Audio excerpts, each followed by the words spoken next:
그래. 반갑습니다, 여러분. 자, 그래서 일단은 이번 시간에는요, 일단은 케미스트리 포함해서 이제 사이언스 셀러버스가 요즘 좀 많이 바뀌었잖아요. 그래가지고, 이제 작년에 바뀌어가지고 지금 사실 여러분의 선배들이 좀 고생을 하시고, 어차피 이번에도 초기라 가지고 아직까지 좀 우왕좌왕합니다.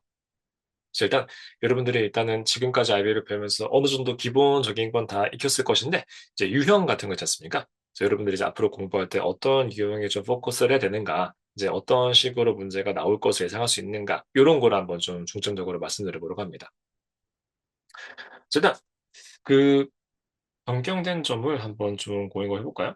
자, 이거는 그냥 인트로상 넣어놓은 건데, 여러분들은 뭐 다 아시는 거라 가지고 크게 뭐 포커스 할 건 없고요. 다 아는 거니까. 일단은 멀티플 초이스가 여전히 살아있긴 합니다. 그죠? 근데 이제 예전보다는 비중이 많이 줄었어요. 그래서 여러분들은 뭐 대충 겪어봤을 거기 때문에 요 정도만 체크하면 될 것 같아요. 그래서 이게 중요한 건데. 그러니까 일단은 멀티플 초이스가 여전히 있어요. 사실 IB 전체에서 멀티플이 남아있는 게 사이언스밖에 없습니다. 원래 IB가 멀티플을 좀 안 좋아하거든요. 원래 얘네가 좀 이렇게 외워서 되는 그런 것보다는 좀 깊이 있는 사고를 요구하는 막 그런 거 좋아하잖아요. 그래가지고 멀티플 초이스를 다 뺐는데 요번에 빠질 수 있을 뻔했는데 그 얘기가 나오긴 나왔거든요. 그래서 밴드는 얘기가 나오긴 나왔는데 근데 그럼에도 불구하고 여전히 어쨌건 과학 쪽에서는 좀 배경 지식을 아는 것도 필요하니까 내용이 그죠? 그래서 빼진 않았습니다만 비중이 좀 줄었어요. 그래서 시험지 자체는 똑같아요. 근데 이제 보시면 알겠죠? 포션이 줄어들어가지고 이제 전체 그레이드에서 차지하는 비중은 약간 줄었습니다. 이제 점점 이제 좀 서술형이라든가 생각이 필요한 그런 내용에 대한 포커스가 올라가는 거죠. 근데 일단 여러분들이 가장 조심해야 될 건 요거예요. 지금, 그러니까 요번 5월에 시험 보는 여러분들의 선배들, 형아 누나들이 지금 요거 때문에 고생하고 있습니다. 캠 시험이 이제 얼마 안 남았는데, 이제 이거는 실험에 대한 페이퍼라 가지고 암기나 문제풀이로 해결이 좀 많이 안 돼요. 약간 알아서 하는 거니까. 그래서 열심히 공부해가지고 이 부분이랑 이 부분은 커버 가능한데, 이제 마지막에 여기서 이걸 어떻게 준비하면 될지 몰라가지고 좀 헤매는 경우가 되게 많거든요. 자, 그래서 일단은 한번 어떤 건지 느낌을 봐봅시다. 그래서 비교를 해가지고 한번 예전 스타일이랑 요즘 스타일, 예전 문제랑 요즘 문제를 비교하면서 한번 차이점이 어떤지를 자세히 봐보도록 하겠습니다. 그래서 일단 가장 샘플한 형태를 한번 보죠. 여러분들이 다 지금 학교에서 배우는 순서랑 진도가 달라가지고요. 백그라운드 너지가 다를 것 같아가지고 그냥 좀 대중적인 토픽 있죠? 타이트레이션을 한번 예를 들어서 보여드리려고 합니다. 자, 타이트레이션은요. 형태가 굉장히 다양합니다. 진짜 많은데 제일 쉬운 게 애시드 베이스 타이트레이션이죠. 그죠? 뭐 누구나 아는 거 애시드랑 베이스를 섞어가지고 pH가 바뀌는 색깔이 바뀌는 걸 본다. 뭐 그거예요. 그죠? 가장 기본적인 거. 그건데 그것도 중요해요. 여전히 많이 나와. 여전히 많이 나오는데 현실 세계에서는 내가 타이트레이팅 하고 싶을 때 내가 테스팅하고 싶은 물질이 꼭 애시드거나 베이스가 아닌 경우도 많잖아요. 이제 그런 경우라면은 사실 쓸모가 없거든요. 그래서 애시드 베이스 타이트레이션보다는 리독스 타이트레이션이 훨씬 더 사용하기가 좋아요. 왜냐면 이거는 모든 경우에 활용 가능하고 대단히 많은 종류가 있는데 일단은 컴플렉스 메트릭이라는 것을 가장 많이 쓰고요. 그리고 요 문제 나온 것처럼 그냥 스타치, 아이오딘도 많이 쓰고요. 그리고 뭐 BOD 같은 것도 윙클러 이거 뭐몇 가지 있거든요. 몇 가지 있는데 일단은 역사적으로 IB 케미스트리에서는 스타치, 아이오딘 테스트를 가장 많이 씁니다. 그래서 그거를 예로 들어볼게요. 컴플렉스메트리는요. 얘는 이게 좀 애매한데 셀러버스 바뀌기 전에 그러니까 여러분 셀러버스보다 전에 한 10년 전에는 나오다가 지난 셀러버스에서 사라져가지고 한 번도 안 나왔어요. 한 10년 넘게 진짜 전혀 안 나오다가 그래서 이제 모두가 아 이건 이제 사라졌구나라고 생각했는데 방심했더니 요번 작년 11월에 나왔어요. 그러니까 이제 아예 사라진 건 한 10년 만에 복귀했는데요. 어려운 건 아니거든요. 그래서 이것도 이제 나온다고 봐야 됩니다. 여러분들은요. 그래서 요 두 가지를 좀 익혀놔야 될 것 같아요. 윙클러는 뭐 그렇게 비중이 없습니다. 그래서 오늘은 얘기 안 할게요. 매정은 아니니까. 혹시 여러분 뭐 IA 같은 거 하시는 경우라면은 윙클러는 쓸모 있을 거예요. 그래서 그런 경우라면 아마 설치 해봤을 것이고 그거 아니라면은 뭐 시험 문제로 만날 일은 많지 않을 것 같습니다. 그래서 스타치 아이오딘 타이트레이션이랑요. 이 디테일을 한번 비교해 볼게요. 두 개 되게 비슷한 거거든요. 되게 비슷한 건데 우선 스타치 아이오딘 더 중요하니까 얘를 먼저 가보자. 스타치 아이오딘 둘이 붙으면 색깔이 바뀌죠. 그죠? 스타치 아이오딘 만나면 까매집니다. 약간 What 블루 the hell 블랙. the 약간 좀 시꺼매지는데요. 얘가 그 아이딘이 혼자 있으면은 색깔이 여전히 있어요. 근데 아이딘 혼자 있으면은 걔는 좀 브라우니시컬한 느낌인 건데 스타치를 만나면 까매져가지고 이제 일반적으로는 스타치의 인디케이터가 아이딘이에요. 일반적으로는. 그죠? 근데 요 실험에서는 그 반대의 느낌이 강합니다. 그러니까 만약에 내가 비커에 에스코빅 애시드를 가지고 쳐봅시다. 에스코빅 애시드가 그 말하면 쓰거든요. 말하면 쓰는 되게 중요한 거죠. 건강에 좋은 거라 가지고 실험에 많이 씁니다. 그리고 여기다가 스타치를 좀 넣어놔요. 스타치가 아이오딘 인디케이터입니다. 원래는 봤는데 그죠? 여기서는 그렇게 쓸 거예요. 그리고 나이 타이트레이팅 하는 물질은요, 아이오딘이에요. 아이오딘인데, 아이오딘을 그냥 넣지는 않고요. 아이오딘은 좀 솔로빌리티가 낮아가지고 쓰기 힘들거든요. 그래서 아이오데이트를 씁니다. 아이오3 마이너스. 되겠네, 그죠? 뭐꼭 그래야만 하는 건 아닙니다. 여러 가지 형태가 있거든요. 꼭 그래야만 하는 건 아닌데, 어떨건 기본적인 프린시플은 아이오딘이 포함된 무언가를 비커 속에 빠뜨리는 겁니다. 그러면은 비커 속에 빠졌을 때 저 비커 안에 스타치가 있으니까 그러면 요 아이오3 마이너스가 비커에 퐁당 빠져가지고 아이오딘으로 변신할 거거든요. 들어가서 아이오딘 변신했다. 그럼 변신한 다음에 얘가 스타치에 붙어버리면은 색이 까매질 겁니다. 그죠? 뭐 그러라고 스타치가 있는 거니까요. 자, 근데 스타치에 붙는 것보다 아이오딘이 바이타민 C에 붙는 것도 좋아해요. 이렇게 색깔이 안 까매집니다. 그래서 만약에 이 비커에 아이오딘이 없고 스타치만 있는 경우였다면은 바로 까매질 거예요. 근데 바이타민 C가 있는 경우라면은 안 까매집니다.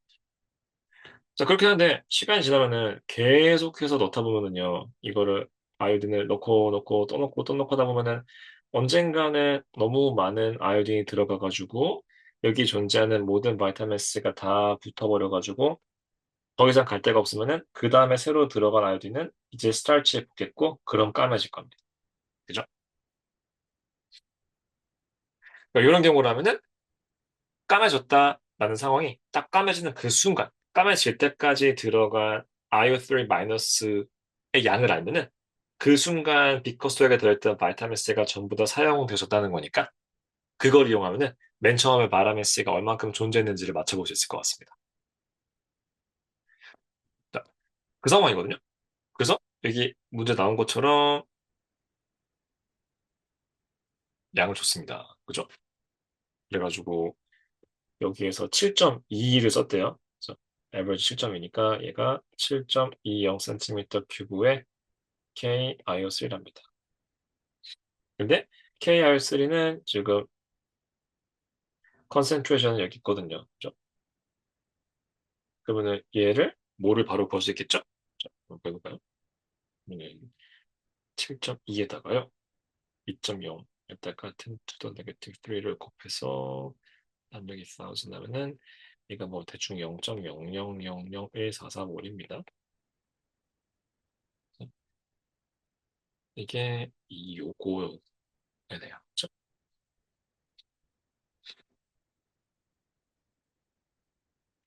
그래서 한번 하고 그죠? 이거죠. 그러니까 아까 전에 제가 지금 방금 이 실험 상황을 자세히 봤잖아요. 이걸 자세히 봤는데 사실 이거를 뭐 굳이 몰라도 별 상관없는 게 지금 7.2cm 큐브라는 것이 내 실험의 메저먼트이지 않습니까? 그건 내가 바로 알 수 있어요. 그러면 그거를 뭐를 바로 걸 수 있어?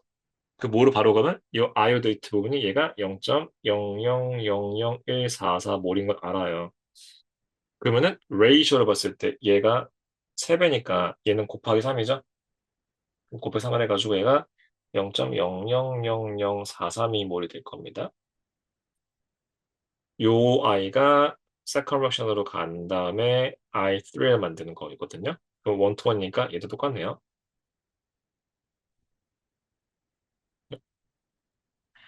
그리고 얘가 다시 세 번째로 가가지고 여기로 가는 거야. 얘랑 얘랑 같으니까 바이타민 C도 역시 0.000432몰이 있다. 라는 상태. 그래서 스텝 1에서 만들어낸 거를 두 번째로 가져가고 그 두 번째에서 만들어 세 번째로 가져가고 그냥 이렇게 캐리하는 겁니다. 첫 번째 리액션에서 몇 대 몇인지 보고 다음으로 가고 다음 가고 가면 돼요. 스텝이 두 개 있건 세 개 있건 네 개 있건 100개 있건 가능합니다. 최대 4개까지 나온 적 있고요. 보통 3개입니다. 그러면 바이타민 C에 뭐를 바로 맞춘 거죠? 그죠? 그러니까 제가 이 실험 상황을 처음에 그냥 인트로로 말씀을 드렸는데 사실 이 상황을 전혀 이해를 못해도 문제를 푸는데 아무런 지장이 없어요. 왜냐면은 그냥 볼륨 보자마자 본능적으로 뭘로 바꿀 수 있고 뭐를 그냥 리액션 레이쇼 맞추면 되는 거니까요. 실제로는 그렇기 때문에 좀 빨리 풀려면은 이거를 좀 되게 스키밍 through 해가지고 뭐를 바로 체크하는 방식으로 많이 풀거든요. 그래서 예전에는 그러니까 예전에 한 몇 년 전에는요. 실제로 제가 그런 방식을 권장드리긴 했어요. 혹시 시간 좀 세이브 하려면은 어차피 타이틀스 문제는 패턴이 똑같기 때문에 재빠르게 주어진 볼륨이 무조건 있을 거니까 재빠르게 그 볼륨을 뭘로 바꾸고 그 뭐를 그대로 레이쇼로 가져가게만 해라. 그러면 된다. 뭐 실험이 뭔지 정확히 몰라도 된다. 이렇게 이제 빠르게 풀 수 있다라는 걸 말씀을 드리긴 했거든요. 자, 근데 이제는 그러면 안 돼요. 이제는 그런 식으로 좀 날림으로 풀면 안 되고 확실하게 왜 이런 일이 발생하고 언제 색깔이 바뀌는 거지에 대한 theory를 이해를 하셔야 되겠습니다. 왜냐면은 이건 좀 이거 옛날 문제예요. 옛날 스타일이야. 자, 완전 똑같은 리액션을 가지고 이제 요즘 스타일로 바꾼 걸 한번 생각해 볼게요. 그게 그 뒤에 있는 거거든요. 자, 완전 같은 실험입니다.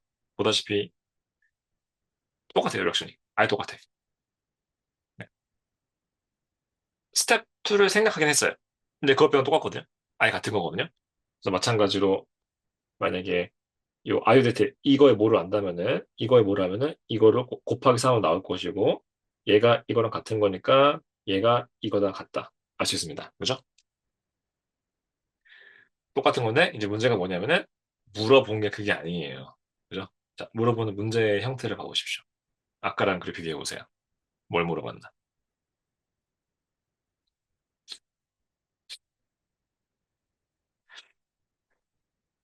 색깔이 바뀌었다고 생각했는데 착각했다. 안 됐다. 뭔가 실수한 거죠? 그 실수가 어떤 디펙트가 있었을지를 맞춰보십시오. 라고 했네요.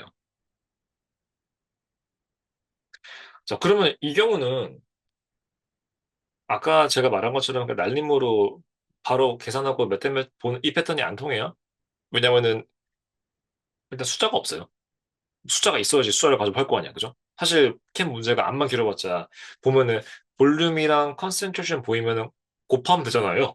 그죠? 분명히. 그러면 내가 잘 몰라도 그냥 대충 곱해서 뭘 구하면은 어쨌건 뭘 점수 1점 주고 그 다음에 넘어가는 거거든요. 근데 일단 이거는 그게 통하지가 않습니다. 그러니까 실험을 했는데 뭔가 실수했습니다. 어떻게 하면 좋을까요? 이거를 맞추려면은 정확하게 실험 디자인을 알아야 돼요. 왜 색깔이 바뀌었으며, 처음부터 목적이 뭐였으며, 무엇을 통해서 이거를 계산을 했던 것인가를 완벽하게 알아야지만 이 인간이 어떤 실수를 했는지를 알 수 있겠죠. 자, 색깔이 까매졌었대요. 근데 사라졌대요. 그러면 색깔이 까매지는 거는 스타치랑 아이딘이 붙은 상태거든요. 그래서 지금 바이타민 C가 다 아이오딘이랑 붙어가지고 모두 다 컨sumed 상태야. 그렇기 때문에 여기 뒤에 숨어있던 스타치랑 새로 들어온 아이오딘이 만나서 까매졌는데 까매졌다가 잠시 후에 다시 까맣지 않아졌다라고 한다면요. 저 구석탱이에 숨어있던 바이타민 C가 이걸 뺏어왔다라는 말이 됩니다. 제대로 안 섞은 거예요. 그래서 내가 아이오딘을 넣었을 때 그 아이오딘이 스타치에 일시적으로 붙었는데 바로 떨어진 겁니다. 왜냐면 그 근처에 더 강력한 바람이 서 있으니까요. 그래서 제대로 안 섞어서 이런 일이 발생한 것이고요. 그러니까 여기서 물어보지 않았지만 만약에 문제에서 possible improvement를 물어봤더라면은 뭐 중간중간 섞었으면 좋겠다. 이걸 물어보는 겁니다. 그러니까 예상했던 수치보다 더 적게 나오겠죠? 왜냐하면 나는 지금 엔드포인트에 도착했다고 생각하고 여기 존재하는 모든 바이타민스가 리액션 끝냈습니다라고 상상했지만 그게 아니었거든요. 그러니까 예상보다 적게 나올 것이다. 라는 그런 에러가 있는 것입니다. 그러니까 이거는요, 뭐 사실 별거 아니에요. 별건 아닌데, 어려운 건 아닌데, 근데 이거는 제가 인트로 삼아서 초반에 이걸 말씀드리고 요 순서를 봤으니까, 그죠? 그냥 되게 별거 아닌 거지. 그냥, 예를 들어서, 그냥 문제 타입 풀 때 몰 계산해가지고 레이시오 본다, 이렇게만 설렁설렁 넘어갔으면은 지금 뭘 어쩌라는 건지를 아예 모르겠는 상태가 발생합니다. 그죠? 그래서 이런 거에 좀 대비를 하셔야 됩니다. 그래서 예전 같았으면 실험 문제가 예전에도 안 나온 건 아니에요. 페이퍼 2의 1번은 보통 긴 실험 문제니까. 그래서 안 나온 건 아닌데 실험 상황을 주면서 그 실험에 대한 분석을 하면서 결론을 도출하는 느낌의 것이 강했다면은 이제 요즘에는 그거는 됐고, 그죠? 뭔가 잘못됐을까? 어떻게 하면 더 좋을까? 뭐 이런 거를 엮어서 물어본다는 게 좀 피곤합니다.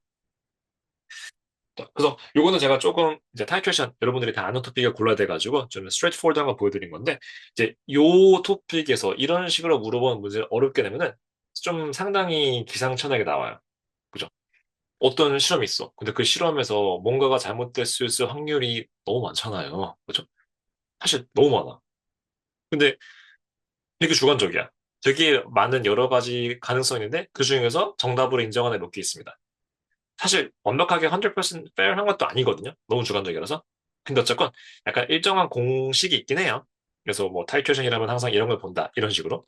예를 들어서 타이트레이션이라면은 항상 색깔 변화를 알아보기 힘들다는 거랑 그 파이펫의 린싱이 제대로 안 됐다. 그게 가장 큰 소스 오브 에러거든요. 여기서 안 물어봤지만. 그래서 그런 식으로 실험 방식마다 잘못될 수 있는 구석이 어느 정도 규칙으로 정해져 있긴 합니다. 그래서 그거를 좀 외워두시면 되긴 되거든요. 그래서 이제 그런 식으로 어쩔 수 없이 접근할 수밖에 없습니다. 자, 저 칼슘 EDT도 한번 말씀을 드려볼게요. 이것도 비슷한 건데, 이거는 저 아까 말했던 것처럼 원래 한동안 안 나도 갑자기 튀어나온 거예요. 근데 비슷한 방식이거든요. 얘는 칼슘이 녹아있는 양을 체크하고 싶을 때 쓰는 겁니다.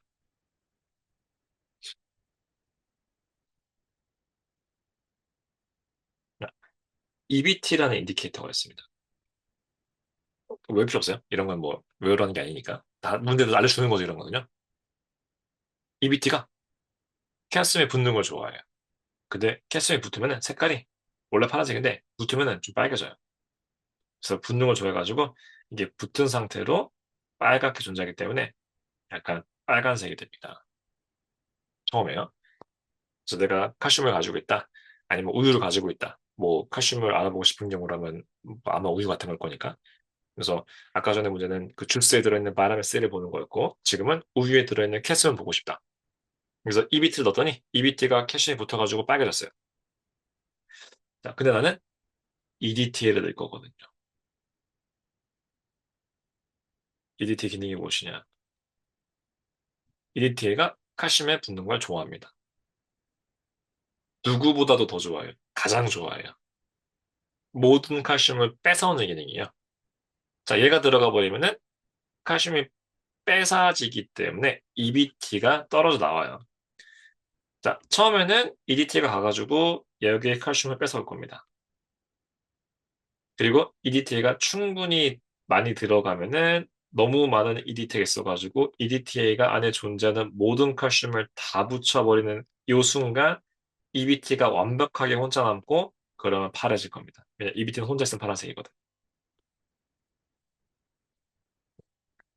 그럼 역시 내가 할 것은 색깔이 빨간색에서 파래지는 그 순간 그때까지 EDTA가 몇 몰 들어가나 체크한 다음에 EDTA 몰값이랑 칼슘의 몰이 원투원이다라고 보면 되는 겁니다. 굉장히 비싼 방식이죠. 그죠? 그러니까 기본적으로 에시드 베이스 타이트레이션은 에시드랑 베이스 섞어가지고 pH가 바뀌는 거를 목표로 하는 건데 그 에시드나 베이스가 포함되지 않은 리액션은 색깔 변화가 없으니까 이런 식으로 에시드 베이스가 아니지만은 뭔가 컴플렉스가 만들어져가지고 얘랑 붙을 때 색깔이랑 쟤랑 붙을 때 색깔이랑 달라지는 현상을 가진 거를 활용하는 거예요. 그래서 굉장히 같은 방식이고요. 뭐 요 실험 방식을 외우는 건 아니고 문제에서 필요한 정보를 다 줄 거예요. 근데 이제 문제는 뭐냐면은 이제 IB의 전통적인 IB 고유의 아주 고지적인 몇십 년 동안 해온 IB 문제가 뭐냐면요. 아까 전에 봤던 에스코빅 애시드 타이트레이션이라든가 아니면 지금 제가 보여드린 EDTA 타이트레이션 이런 것이 셀라버스에 있냐면은 없어요. 안 배워요. 없어요. 책이 없어요. 그래서 여러분 학교에서 만약에 좀 좋은 선생님을 만났으면은 학교에서 실험을 해봤을 거예요. 그죠? 타이트레이션 실험을 설명해주고, 혹은 학교에서 퀴즈로, 유닛 테스트로 문제가 나올 때 이런 걸 만나본 적이 있어가지고, 아, 이런 식으로 출제가 되는구나라는 걸 알고 있을 겁니다. 기출문제 나오니까요. 그죠? 근데 만약에 좀 이렇게 학교 쌤이 조금 대충 하시는 분이라면요. 실제로 케미스트리 텍스트북에서 이 실험 방법에 대해서 집중적으로 알려주는 그런 챕터가 있진 않거든요. 그러니까 중간중간에 살짝 나오긴 해요. 막 되게 조그맣게 구석탱이에. 근데 실험 방법이나 프린시플을 하나하나 알려주고 이런 식으로 분석해라 라기보다는 약간 이런 원칙이니까 알아서 해봐야 느낌입니다. 그래서 이제 스스로 어느 정도 찾아 살 수밖에 없어요. 학교 쌤이 좀 이렇게 서포티브하지 않는다면은요. 근데 물론 어차피 뭐 기출 문제 같은 거는 다 온라인에 있으니까, 그죠? 존재하니까 뭐 토픽별로 잘 나오는 실험이라든가 토픽별로 출제되는 문제 형태 같은 건 여러분들이 미리 파악할 수 있거든요. 뭐 의지만 있으면요. 그래서 그런 식으로 조금 학교를 믿을 수 없다면 그런 식으로 조금 노력을 해야 됩니다.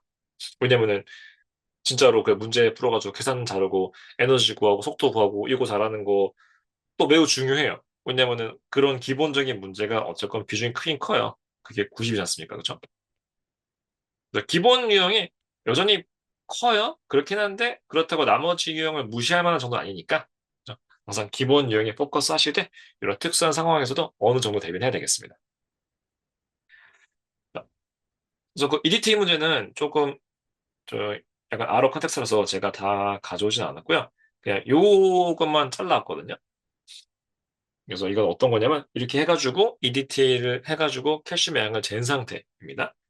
그러면은 칼슘의 양 쟀을 때 칼슘의 양하고 absorbance, 스펙트로미터 색깔하고 비례하겠죠, 당연히. 왜냐면 하이 컨센트레이션일수록 더 색깔이 진해질 것이고 색깔이 진해지면은 그 소드존이 빛을 흡수를 잘할 거니까요.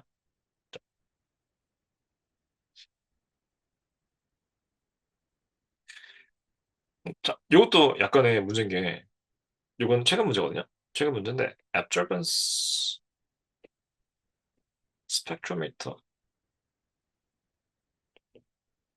비얼스도 요거를 배우진 않습니다. 여러분이 피직스를 들으시면은 비얼슬로를 알 거예요. 비얼 램바르트로. 그래서 그거를 알면은 사실 되게 별거 아니거든요.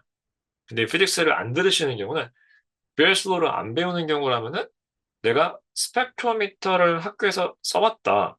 아예 같은 하느라. 그런 경우가 아니라면은 사실 이것만 보고 이 앱졸번스가 갑자기 왜 나오지의 반응이 맞는 거거든요. 왜냐면 배운 적이 없을 것이기 때문에. 앱졸번스나 스펙트로포토미터에 관련된 챕터가 딱히 없습니다. 그죠? 여러분의 책을 보세요. 굉장히 정직해요. Atomic Structure, Periodic Trend, Bonding, Covalent Bond, Ionic Bonding, Energy, Kinetics, Organic Redox 이런 식으로 되지 않습니까? 그래서 매우 좋은 개념에 대한 총정리이긴 한데 이 실험 테크닉은 딱히 안 다뤄요. 그러니까 이거를 약간 알아서 하는 거예요. 그런데 무책임한데 어 사실 뭐 IB 잘못은 아니에요. 왜냐면 IB 가이드에는 이게 다 나와 있긴 해요. 그러니까 교과서에 있는 건 아니지만은 과학 과목이라면 수업 시간에서 필수적으로 몇 시간을 실험에 할애해가지고 이런 기본적인 실험 스킬을 배울 수 있도록 하세요라고 권장되어 있습니다. 이제 그걸 지키느냐 안 지키느냐가 학교 권한이기 때문에 문제인 건데요. 예. 그래서 여러분들이 이제 스펙트로미터가 뭔지 안다, 써봤다, 앱졸번스 보자마자 앱졸번스 그래 당연한 거 아닌가 싶으면 괜찮습니다. 근데 앱졸번스가 뭐지? 이 공식은 도대체 뭐지? 싶은 경우라면은 예, 그거는 좀 문제가 있는 상황입니다. 학교에서 좀 센스티브하지 않은 거예요. 자, 이 공식 우리가 배우는 거 아니에요? 피직스를 배웠으면 본 적 있을 겁니다. 피직스 안 배웠으면 배우는 거 아니고요. IB 케미스트리에서 아예 안 배우는 겁니다. 그냥 이거 보고 알아서 하라는 거예요. 왜냐하면 최소한의 정보 줬거든요. 들어오는 빛, 나가는 빛의 레이쇼라고. 그죠? 그래서 피직스를 배우시는 경우라면은 쉽게 풀릴 거예요. 이거 레이쇼 그냥 구하면 되는 거거든요. 퍼센트로. 그래서 그게 중요한 게 아니고 약간 그 IB에서 이론적으로 권장하는 그 커리큘럼의 진행 방향이랑 학교에서 현실적으로 진행하는 거랑 좀 차이가 있다라는 말씀을 드리는 겁니다. 그래서 여러분들이 이미 좀 케어를 잘 받고 있는 경우라면은 그게 문제가 안 되겠지만은 그게 아니라면은 좀 스스로 좀 발벗고 나서가 찾아봐야 됩니다. 왜냐면 여러분들 이제 곧 시험 볼 거잖아요. 그죠? 이제 지금 당장 이런 페이퍼에 대한 대비를 할 필요는 없거든요. 이런 페이퍼는 당연하게도 모든 지식을 다 알고 모든 기본 문제를 다 풀 수 있고 내가 준비된 상태에서 마지막에 보는 겁니다. 실험이니까, 그죠? 기본 상식이 있어야 풀릴 거 아니야. 그래서 좀 뒤에 준비하는 게 맞긴 맞아요. 근데 이제 뭐 내가 좀 학교 내신 좀 나온다. 좀 할 줄 안다, 나는 과학을 좀 하는 편이다. 학교 내신 뭐 6, 7은 그냥 쉽게 유지한다. 뭐 이런 경우라면은 미리 대비해서 나쁠 거 하나도 없어요. 왜냐면 실험이라는 것은 사실 좀 되게 광범위해가지고 좀 끝도 없거든요. 그래서 미리미리 받으면 좋습니다. 그래서 만약에 지금 내신 조금 버겁다. 그러면은 당장 이런 거 포커스 하는 거는 뭐 권장은 안 해요. 당연히 기본 문제가 중요하니까 내신이 좀 어렵다. 그러면은 요 기본 문제, 지금 해야 할 것에 포커스 하시고요. 하지만 장기적으로는 요런 괴상망측한 문제가 파널에 나온다라는 걸 알아는 둬야 돼요. 왜냐하면 지금부터는 준비해야 되니까 언젠가는요. 그죠?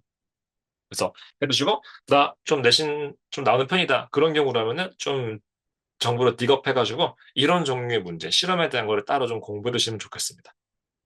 그래서 그거를 말씀드리고 싶었어요. 이제 유형이 바뀌면서 실험에 대한 포커스가 계속 올라가는 중이에요. 점점 어려워져요. 어쩔 수 없어요. 왜냐면 과학은 지금 경쟁이 심하지 않습니까? 거의 다 이과 가잖아요. 문과 가는 친구 요즘 별로 없죠? 그죠? 옛날에 한 10년 전에는 반반이었어요. 요즘엔 반반이 아니에요. 뭐 반에 반이 될까? 그래서 어쩔 수 없이 경쟁이 빡세지고 문제가 어려지기 때문에 그리고 실험 문제에 대한 비중을 올리는 게 트렌드이기 때문에 이런 식으로 조금 뭐 흔히 말하는 좀 어려운 문제, 응용 문제, 실험 문제 이런 거에 대한 생각을 항상 해둬야 되겠습니다. 그래서 말했던 것처럼 좀 지금 당장 힘드시면은 지금 해야 될 것, 기본에 포커스 하시고 지금 좀 괜찮으시면은 이런 것 좀 찾아보시면 좋을 것 같아요. 그래서 혹시 여름에 학원 오시는 분들은 오시는 경우는 또 이제 여름 특강 같은 경우에서도 그 토픽별로 실험 문제 같은 거 좀 많이 다룰 거니까 이렇게 연습을 해보면 좋겠습니다. 그래서 일단 요거를 말씀드리고 싶었고요. 그 제 개인 연락처 카카오톡 여러분 다 웬만하면 있으실 건데 서로 아시는 분들이라면은 이제 모르시는 경우는 요거 추가하면 되거든요. 그래서 그밖에 궁금한 점 있거나 뭐 특이사항 있으면은 질문 주시면 제가 답변 드리겠습니다. 그래서 아니면 그 단톡방 있으니까 거기서 저한테 연락 주셔도 돼요. 그래서 혹시 문의점 있으면 연락 주시고 저희 오늘 여기까지 보도록 합시다, 여러분. 수고하셨어요. 네, 안녕.